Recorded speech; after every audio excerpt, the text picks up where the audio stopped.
Hello friends, density academy में Haryana GK के साथ मैं सचिन जागलान एक बार फिर स्वागत करता हूं आप सभी का। अब की बारी विषय रहेगा हरियाणा जीके में तीसरे मुस्लिम हमला। राइट, तीसरा मुस्लिम आक्रमण। राइट, देखिए 3 मुस्लिम आक्रमण हुए तो तीसरा करेंगे यहां पर। तो देखिए सबसे पहले क्या लिखेंगे हम, वही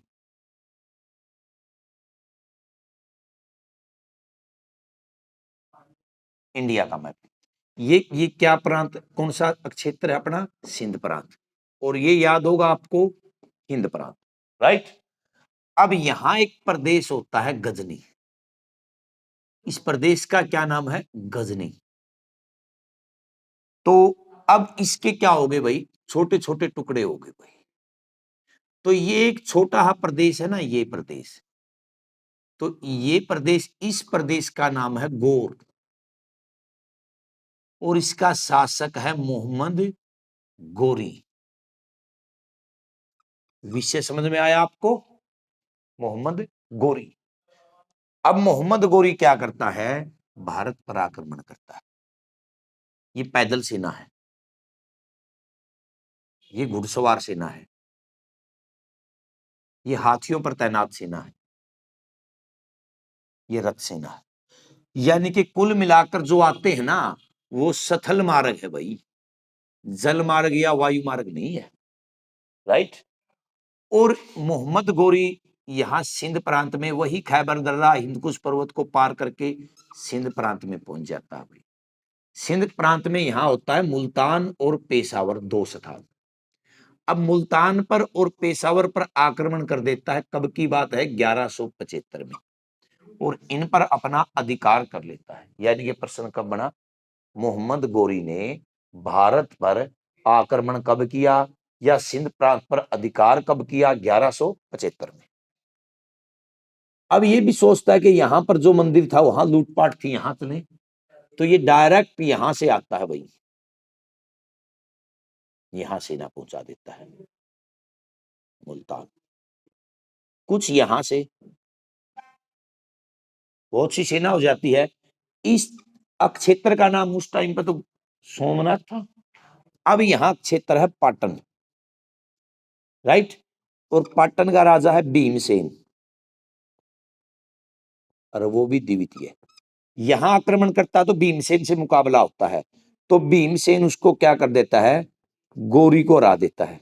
गोरी को हराया, और हराया किसने, भीमसेन ने। और गोरी की हार कब हुई, 1178 में। तो दोबारा देखिए, 1175 में तो सिंध प्रांत पर आक्रमण कर दिया, सफल हो गया। 1178 में पाटन के राजा भीमसेन द्वितीय से हार गया और असफल हो गया। तो अब क्या हो गया, तो ये यहां से चलता है, तो ये यहां कन्नौज का शासक बन जाता है। कहां का शासक बन गया, कन्नौज का। उसी टाइम पे क्या होता है, यहां क्षेत्र होता है एक अजमेर। क्या होता है, अजमेर। ये लिख देता हूं मैं, इसको कन्नौज, और ये है ना ए, इसको अजमेर। कन्नौज का शासक बन जाता स्वयं। उसी समय इस अजमेर, इस क्षेत्र का शासक बनता अजमेर का पृथ्वी राज चौहान। अब जो ये चौहान होता है ना, 14 वर्ष का युवा होता है भाई। कितने वर्ष का, 14 वर्ष का युवा होता है, ये शासक बन जाता है।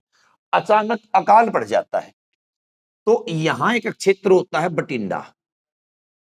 क्या होता है, बटिंडा। तो बटिंडा वो होता है दोआब क्षेत्र। दोआब क्षेत्र पता क्या कहते हैं, एक नदी ये गई, एक नदी ये गई, ये नदी है, ये नदी है, इसमें तो पानी चलेगा ना, तो इसमें भी चलेगा।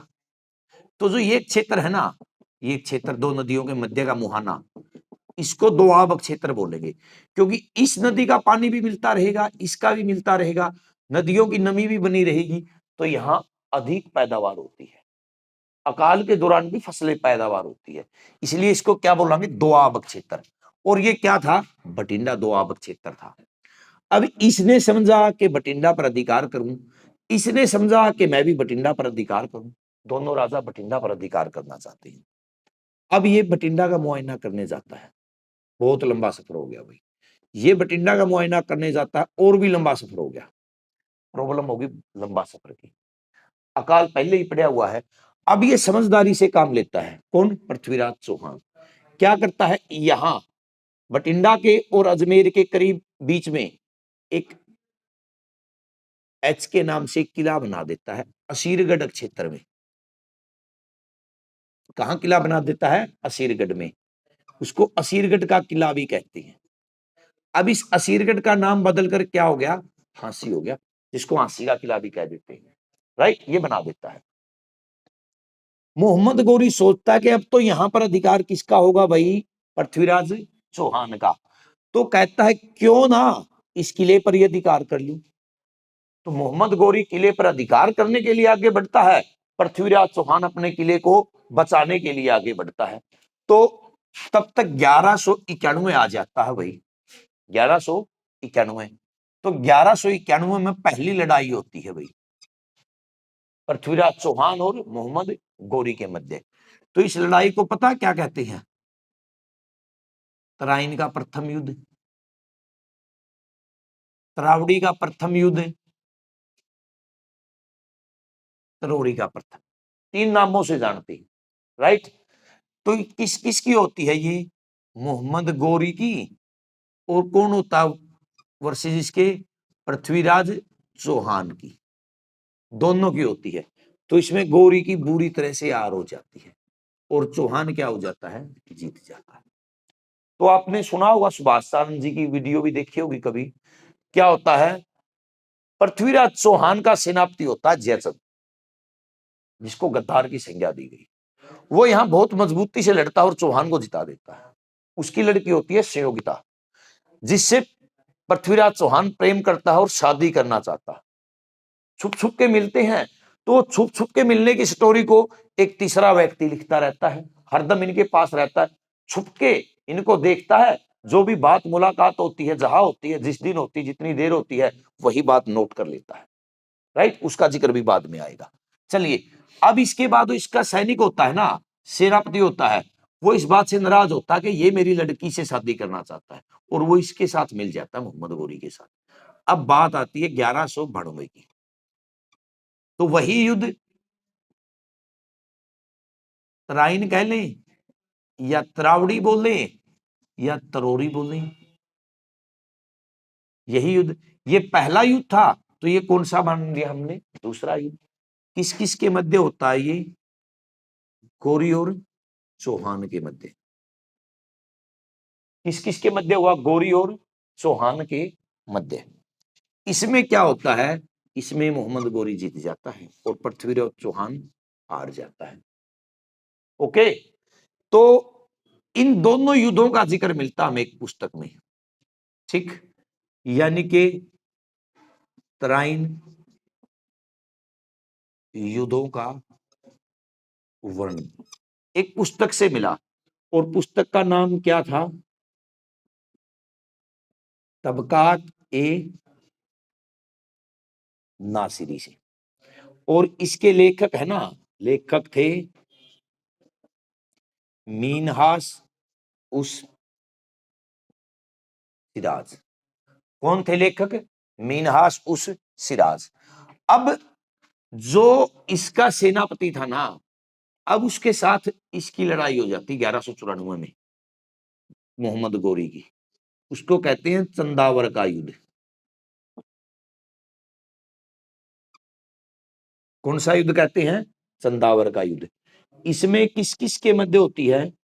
गौरी और कन्नौज का राजा बन जाता है वो जयचंद के मध्य। तो इसमें जयचंद की मार भी देते हैं, हत्या भी होती है, और हार भी होती है। जीत किसकी होती है? मोहम्मद गौरी की। राइट, तो ये 1194 में था।